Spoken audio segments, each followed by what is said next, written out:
दोस्तों नमस्कार, मैं कृष्ण तनेजा इंश्योरेंस प्लानर आपका अपने यूट्यूब चैनल पर स्वागत करता हूं। और आज हम बात करेंगे एक महत्वपूर्ण सब्जेक्ट, महत्वपूर्ण विषय कि ज़्यादातर बचत सेविंग। ज़्यादातर लोगों की ये शिकायत रहती है कि हमारे को बचत या सेविंग करने के लिए एक भी पैसा, नया पैसा नहीं बचता।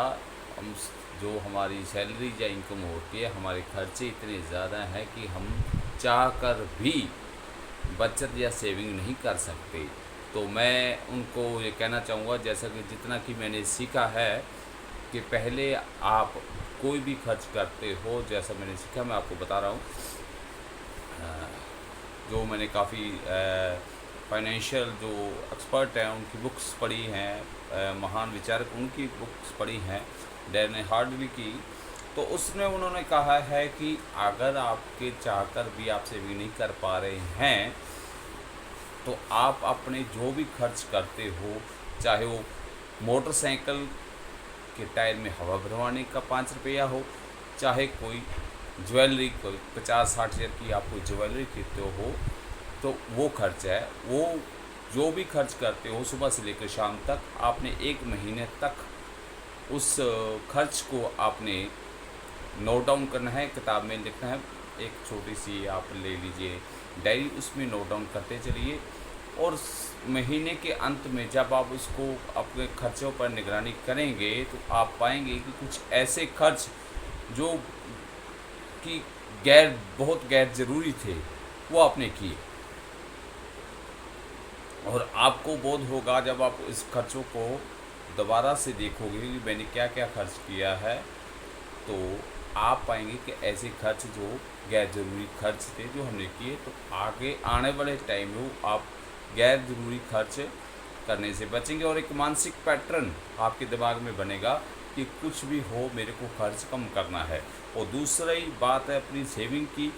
तो आप जब भी आपकी सैलरी या आपकी इनकम आती है जो भी, तो उसका 20% आप अपने के लिए रखिए, अपनी सेविंग के लिए रखिए, भविष्य की ज़रूरतों के लिए रखिए, उसको जोड़िए।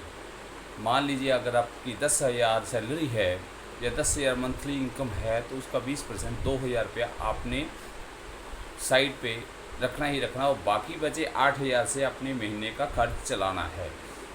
मान लीजिए, ये मान के चलिए, अपने मन को ये समझाइए कि 20% मेरी सैलरी 8,000 ही है और 8,000 में ही मैंने गुजारा करना है। तो आप पाएंगे कि आप 8,000 में भी सर्वाइव करेंगे। और आपके जो 8,000 के लिए आपका दिमाग आपको पैटर्न देगा कि कुछ कुछ जो कौन से खर्च हैं जो गैर जरूरी हैं, जिसके बगैर आपका जीवन आसानी से चल सकता है। और दूसरी बात, एक किसी लेखक ने कहा है कि अगर आप पैसे को नहीं बताते कि उसने जाना कहाँ है, तो आपको पता भी नहीं चलेगा पैसा गया कहाँ।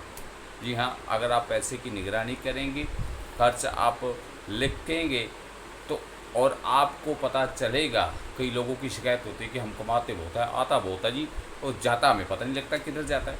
जब आप अपने खर्चे कापी या डायरी में लिखेंगे तो आपको क्लियर हो जाएगा कि मेरी इनकम कितनी आई और मेरा कितना खर्च कहाँ कहाँ किया। और फिर ये आप शिकायत नहीं करेंगे कि मेरा पैसा आता होता जाता पता नहीं लगता किधर चला जाता है।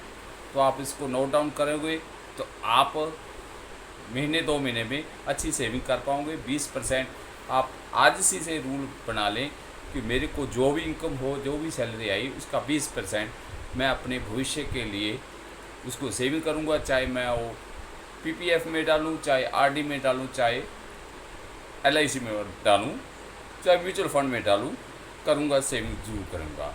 ये आप लक्ष्य बना के चलिए। कहने को बहुत आसान है, लेकिन इसको मेंटेन करना पूरे डिसिप्लिन, अनुशासन की मांग करता है। अगर आप 6 महीने भी कर गए तो आपके अंदर और बचत करने की भावना पैदा होगी, और साल के अंत में आप पाएंगे कि आपने 24,000 रुपया सेविंग कर लिया, जबकि आप पहले से शिकायत करते थे कि मेरे को बचत करने के लिए नया पैसा भी नहीं है। ज़्यादा जानकारी के लिए आप मेरे से संपर्क कर सकते हैं, Krishna Taneja insurance planner. Phone number आपकी स्क्रीन पर भी शो हो रहा है, 7837107254। और इसी तरह ये बचत की अकॉर्डिंग नेक्स्ट वीक मैं एक और टॉपिक पे बात करूँगा, होगा बचत के ही पे। धन्यवाद।